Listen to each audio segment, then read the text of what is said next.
రాజశేఖర రెడ్డి గారి తనయుడుగా శ్రీ వైఎస్ జగన్మోహన్ రెడ్డి గారు తనదైన శైలిలో తండ్రి యొక్క బాటలో నడిచినటువంటి వాడుగా ఉంటున్నాడు. కారణం ఏమిటంటే ఈ వైఎస్ఆర్ గారు వాక్యానుసారం అనగా దేవుని వాక్యాన్ని అనుకరించిన వాడు, నమ్మిన వాడు, అదే విధంగా దానితో నడిచినటువంటి వాడు.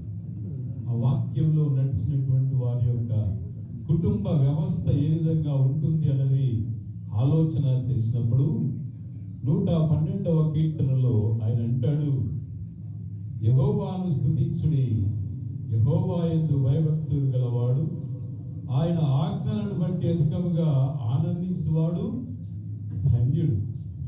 ఆయన జీవించిన జీవన విధానంలో, జీవన సరళిలో దేవుని మాటలకు లోబడి ఆయన ఆజ్ఞలు బట్టి బహుగా ఆనందించినటువంటి వాడు. ఆయన యొక్క జీవితాన్ని లేదా ఆయన యొక్క పయనాన్ని, ఆ వచ్చస్సును చూసినప్పుడు ఇక్కడ ఉన్న ప్రతి ఒక్కరికి కానీ ఉభయ రాష్ట్ర ప్రజల యొక్క హృదయాలలో ఒక్కసారి కళ్ళు మూసుకొని రాజశేఖర రెడ్డి గారిని తలంచండి. ఆయన వచ్చస్సు మన కనులలో నుండి హృదయంలోనికి జారిపోతుంది. అనగా మన హృదయాలలో ముద్రించబడింది. ఆయన చెయ్యి ఎత్తినప్పుడు అది ఒక రాజసభగా ఆయన నవ్వినప్పుడు ఆయన ఆనందం దేనిని బట్టి వచ్చిందనంటే అది కేవలం ఆయన ఆజ్ఞలను అనుసరించడం బట్టి ఆయన ఆనందించాడు. ఆజ్ఞను అధికముగా ఆనందించినట్టు వాడు అని చెప్పేసి జ్ఞాపకం.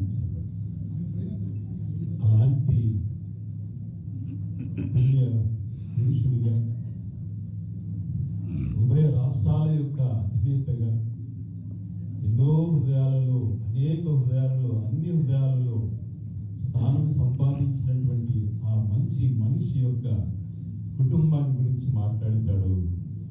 అలాంటి ధన్యుడి యొక్క కుటుంబం, వారి సంతతి వారు భూమి మీద బలవంతులగుదురు. ప్రైజ్ గాడ్, దేవునికి స్తోత్రం. అలాంటి వారి యొక్క కుటుంబము భూమి మీద బలవంతులగుదురు. ఈ బలవంతుడే దేవుని చేత తనకి ఇవ్వబడినటువంటి దానము, దేవుని చేత ఇవ్వబడినటువంటి బహుమానము, స్వాస్థ్యమే శ్రీ వైఎస్ జగన్మోహన్ రెడ్డి గారు.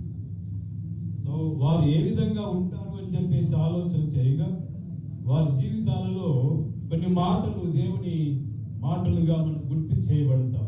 ఏమిటనగా ది బ్లెస్సింగ్స్ ఆఫ్ గాడ్, దేవుని యొక్క ఆశీర్వాదాలు ఇలాంటి కుటుంబం మీద ఉంటాయి అని చెప్పేసి ఆలోచించినప్పుడు అవి ఏ విధంగా ఉన్నాయంటే, ఆ వంశము వారు దీవింపబడుదురు, కలిమి యందును సంపద యందును వారి ఇంట ఉండును, కలిమియు సంపద స్థిరముగా వారి ఇంట ఉండును అంటాడు. అంతేకాకుండా ఈ యథార్థవంతుల జీవితంలో వారి యొక్క చీకటిలో నుండి, వారి యొక్క చుట్టుపక్కల ఉండు చీకటులను కూడా పారదోసి దేవుడు వారికి వెలుగు పుట్టించును అని వ్రాయబడి ఉంది. దేవుని యందు ప్రియులారా, నిజంగానే శ్రీ వైఎస్ఆర్ యొక్క జ్ఞాపక దీపికలలో ఈ 15వ వర్ధంతిని జ్ఞాపకం చేసుకుంటున్నారు. సకల రాష్ట్ర ప్రజల యొక్క జీవితాలలో కూడా ఇది తథ్యము, ఇది నిత్యము, ఇది సత్యము అని అనేకులు వేవేల నోట పాడుచున్నటువంటి పాటగా ఈ మాటను మనం వింటాం. కారణం ఏంటంటే ఆ కుటుంబాన్ని ఒక వాత్సల్యతతో, దేవుని యొక్క ప్రేమతో, దేవుని యొక్క కృపతో భద్రపరిచినటువంటి వాడుగా ఉన్నాడు.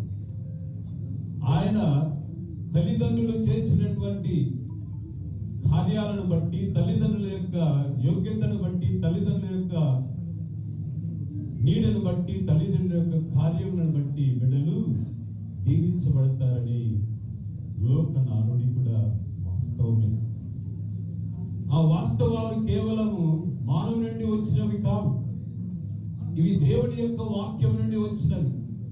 దేవుని యొక్క వాక్యాన్ని అనుకరించిన లేదా అనుసరించిన వారి యొక్క జీవితాల నుండి, అనుభవాల నుండి వెలువడినటువంటి జీవిత సత్య. వీటిని ఒకసారి మనం కూడా దేవుని యందు ప్రియమైన వారులారా, ఈ నీతిమంతులు నిత్యము జ్ఞాపకంలో ఉంటారు. ఎందుకనగా వారు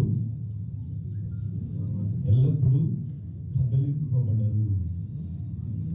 వారు కదలింపబడరు. వారు స్థిరత్వం కలిగిన వారై ఉంటారు. అనగా యెరూషలేము చుట్టూ పర్వతములు ఉన్నట్లు ఇదిగో ఇది మొదలుకొని ఆయన ప్రజల చుట్టూ ఆయన ఉంటాడు. అది ఈనాడు కూడా యెరూషలేము మీద జరుగుతున్నటువంటి యుద్ధము ఆలోచన చేసినట్లయితే, లేక యెరూషలేము చుట్టూ ఉన్నటువంటి పర్వతములు ఎందుకు ఉన్నాయి అని ఆలోచన చేస్తే, యెరూషలేము యొక్క క్షేమం, యెరూషలేము యొక్క భద్రత, యెరూషలేము యొక్క కాపుదలకు కారణముగా ఉన్నాయి. ఈనాడు ప్రతి దేశము కూడా అరబ్ దేశాలన్నీ కూడా ఇజ్రాయిల్ మీద యుద్ధాన్ని ప్రకటించినా కూడా ఏ ఒక్క దేశం కూడా నెగ్గినట్టు విజయం సాధించినట్టు చరిత్రలో లేదు. కారణం ఏమిటంటే ఆ యెరూషలేముకు యెహోవా తోడుగా ఉన్నాడు, ఆయన అగ్ని అయి ఉన్నాడని చెప్తాడు జకర్యా గ్రంథంలో. అలాగే ఈ కుటుంబానికి అనగా శ్రీ వైఎస్ఆర్ గారు దేవుని ఆజ్ఞలకు లోబడిన విధానాన్ని బట్టి, ఆయన ఆనందించిన విధానాన్ని బట్టి, ఆయన ఆలోచనను బట్టి, ఆయన ఏ విధంగా ఈ లోకమును సంచరింప చేశాడో, ఉనికిని కలిగిన వాడుగా ఉన్నాడు. ప్రతి హృదయంలో తన ఉనికిని దాచినటువంటి వాడుగా ఉన్నాడు.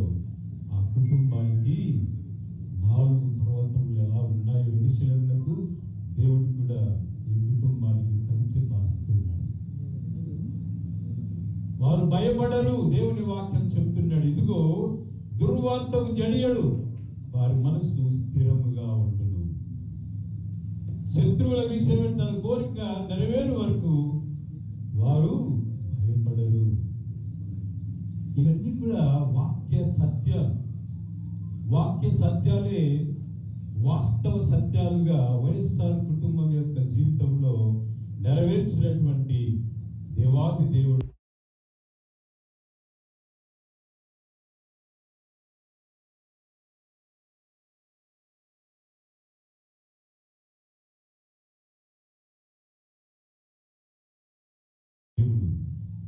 వారు దాతృత్వం కలిగి బీదలకిచ్చుదురు, వారి నీతి నిత్యము నిలుసు.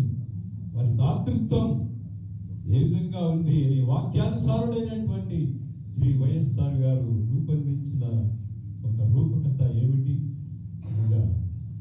ఆయన అందరికీ మేలు తాగి ప్రేమతో సామ్రాజ్యాన్ని స్థాపించాలని ఆశించి ఒక చిన్న బిడ్డకు పరీక్ష చేస్తూ ఎందుకంటే ఆయన కూడా డాక్టర్ గారు కాబట్టి ఆ బిడ్డ యొక్క హృదయంలో అనగా గుండెలో హోలు ఉందని చెప్పి చాలా బాధపడినప్పుడు ఆ బాధను ఓర్వలేక ఆ బిడ్డకు ట్రీట్మెంట్ చేయాలని చెప్పేసి ఆలోచించి కార్పొరేట్ హాస్పిటల్ చూపించాడు. ముఖ్యమంత్రి గారు కాబట్టి లేదా ఆయన ఆజ్ఞ మేరకు చూపించారు. అనేక లక్షలు ఖర్చు అవుతాయని చెప్పారు. అప్పుడు ఆయన సాధించినా లేదా ఆ పేదవారి యొక్క జీవితంలో లేదా పేదవారి యొక్క జీవితం దాతృత్వం ఏ విధంగా కలిగి ఉన్నాడంటే ఆరోగ్యశ్రీ ప్రారంభించారు. ఏ విధంగానైనా సరే ఆ బిడ్డకు స్వస్థత కలగాలి, నయం చేయాలి, ఆ బిడ్డ జీవించాలి, ఆ కుటుంబం సంతోషంతో ఉండాలి.